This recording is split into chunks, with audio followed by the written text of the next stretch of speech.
মাহে রমজান, ফজিলত ও করণীয় পুরোটা শুনুন, ভালো লাগলে শেয়ার করুন। মাহে রমজান বছরের বাকি ১১ মাস অপেক্ষা অধিক মর্যাদাশীল ও বরকতপূর্ণ মাস। এ মাসের বিশেষত্ব অনেক। ১।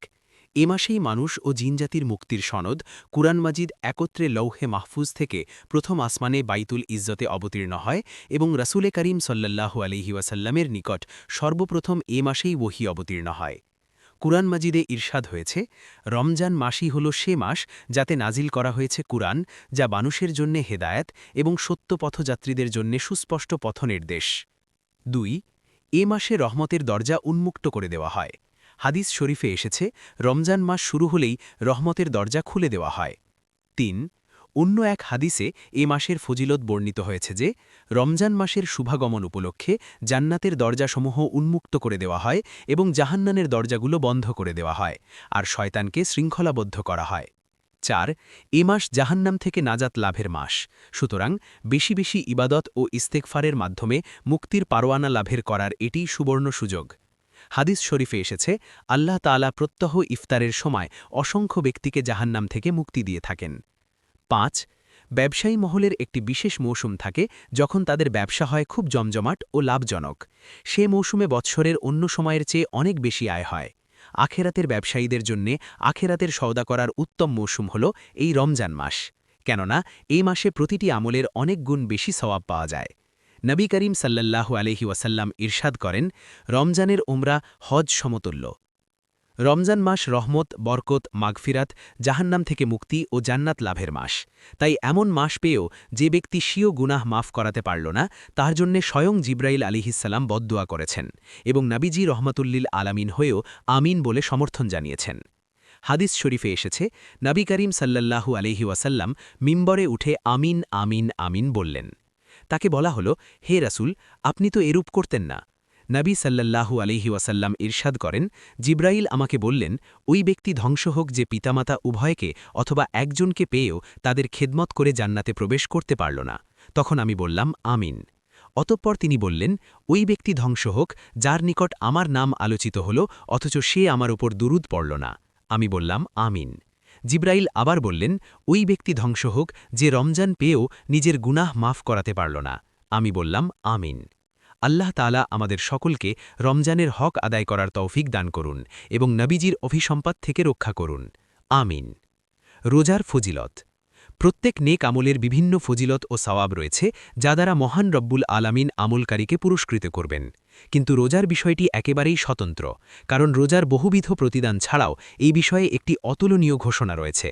রাসূলে করিম সাল্লাল্লাহু আলাইহি ওয়াসাল্লাম ইরশাদ করেন, মানুষের প্রত্যেকটি আমলকে বৃদ্ধি করা হয়।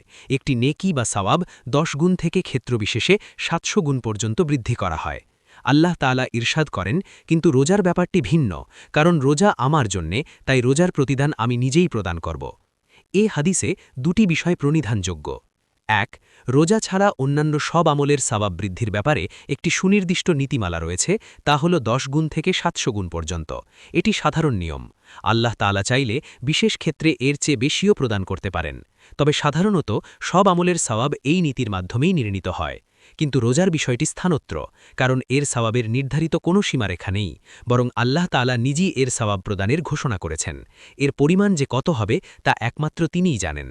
রোজার এত বড় ফজিলতের একটি বাহ্যিক কারণ এও হতে পারে যে রোজা ধৈর্যের ফলশ্রুতি, আর ধৈর্য ধারণকারীদের জন্য আল্লাহ তাআলার সুসংবাদ হল, ধৈর্য ধারণকারীরাই অগণিত সওয়াবের অধিকারী হবে। সূরা জুমার ১০। ২। সকল ইবাদত আল্লাহর জন্যে। রোজার বহুবিধ বিশেষত্বের কারণে শুধু তাকেই নিজের জন্যে খাস করে নিয়েছেন এবং বলেছেন, রোজা তো আমারই জন্যে, তাই রোজার প্রতিদান তিনি নিজেই দান করবেন এবং বেহিসাব দান করবেন বলে তিনি রোজাদারকে সুসংবাদ দান করেছেন। হাদিস শরীফে রোজাদারের জন্যে বিভিন্ন ধরনের পুরস্কার ও প্রতিদানের কথা বিবৃত হয়েছে। সেগুলোর কয়েকটি নিম্নে তুলে ধরছি। ১। রোজা কিয়ামতের দিবস সুপারিশ করবে। হাদিস শরীফে এসেছে, রোজা ও কুরআন মাজিদ কিয়ামতের দিন বান্দার জন্যে সুপারিশ করবে। রোজা বলবে, হে আল্লাহ, আমি তাকে দিনের বেলায় পানাহার ও যৌন সংভোগ থেকে পূর্ণ বিরত রেখেছি, কাজেই তাকে ক্ষমা করে দিন এবং পুরস্কৃত করুন এবং তার ব্যাপারে আমার সুপারিশ কবুল করুন। আর কুরআন বলবে, আমি তাকে রাত্রে নিদ্রা থেকে বিরত রেখেছি, কাজেই তার ব্যাপারে আমার সুপারিশ কবুল করুন। অতঃপর তাদের সুপারিশ গ্রহণ করা হবে। ২। রোজা জাহান্নামের আগুন থেকে পরিত্রাণের একটি ঢাল ও দুর্গ। হাদিস শরীফে এসেছে, রোজা জাহান্নামের আগুন থেকে পরিত্রাণের জন্যে একটি ঢাল ও দুর্গ। ৩ রোজাদার জান্নাতের রাইয়ান নামক শাহী তোরণ দিয়ে প্রবেশ করবে। এক হাদিসে বর্ণিত হয়েছে, জান্নাতে রাইয়ান নামক একটি শাহী তোরণ আছে, যা দিয়ে একমাত্র রোজাদার অনি প্রবেশ করবে, অন্য কেউ সে তোরণ দিয়ে প্রবেশ করতে পারবে না। আর যে ব্যক্তি সে রাইয়ান গেট দিয়ে প্রবেশ করবে, সে আর কখনো পিপাসিত হবে না। ৪ রোজাদারের জীবনের সকল গুনাহ মাফ হয়ে যাবে। হাদিস শরীফে এসেছে, যে ব্যক্তি পূর্ণ বিশ্বাস সহকারে সওয়াবের উদ্দেশ্যে রমজানের রোজা রাখে, আল্লাহ পাক তার জীবনের সকল গুনাহ ক্ষমা করে দেবেন। ৫ রোজাদারের দুয়া কবুল হয়। হাদিস শরীফে ইরশাদ হয়েছে, ৩ ব্যক্তির দুয়া ফেরত দেওয়া হয় না: রোজাদার ব্যক্তির ইফতারের সময়ের দুয়া, ন্যায়পরায়ণ শাসকের দুয়া এবং মাজলুমের দুয়া। এই ৩ ব্যক্তির দুয়া আল্লাহ তাআলা মেঘমালার উপরে উঠিয়ে নেন এবং এর জন্যে আসমানের দরজাসমূহ খুলে দেওয়া হয়। তখন আল্লাহ তাআলা ইরশাদ করেন, আমার ইজ্জত ও মহাসম্মানের কসম, বিলম্বে হলেও আমি অবশ্যই তোমাকে সাহায্য করব। ৬ রোজাদার ব্যক্তির জন্যে ২টি আনন্দ। হাদিস শরীফে ইরশাদ হয়েছে, রোজাদার ব্যক্তির আনন্দ উপভোগের ২টি বিশেষ মুহূর্ত রয়েছে, একটি ইফতারের সময়, অপরটি সোয়াপ্রভুর সাথে সাক্ষাতের সময়। ৭ রোজাদারের মুখের গন্ধ মিশকের চেয়েও সুঘ্রাণযুক্ত। রোজার কারণে মুখে যে দুর্গন্ধ হয়, আল্লাহ তাআলা তারও মূল্যায়ন করেছেন কল্পনাতীতভাবে। অনাহারের কারণে সৃষ্ট দুর্গন্ধ তার কাছে মিশকের চেয়েও অধিক সুঘ্রাণ বলে জানিয়েছেন, আর ধন্য করেছেন তার প্রেমে মত্ত রোজাদারদের। নবী করিম সাল্লাল্লাহু আলাইহি ওয়াসাল্লাম ইরশাদ করেন, নিশ্চয়ই রোজাদারের মুখের পানাহার বর্জনজনিত গন্ধ আল্লাহর কাছে মিশকের সুগন্ধি অপেক্ষা উত্তম। এখানে উল্লেখ্য যে, বর্ণিত হাদিসে দুর্গন্ধ দ্বারা ওই গন্ধকেই বোঝানো হয়েছে যা পানাহার বর্জনের কারণে পেটের ভিতর থেকে উৎপন্ন হয়। দাঁত ও মুখ অপরিষ্কার রাখার কারণে যে দুর্গন্ধের সৃষ্টি হয়, তা এখানে উদ্দেশ্য নয়। তাই রোজাদার ব্যক্তি অবশ্যই তার দাঁত ও মুখ পরিষ্কার রাখবার ব্যাপারে সচেতন থাকবে।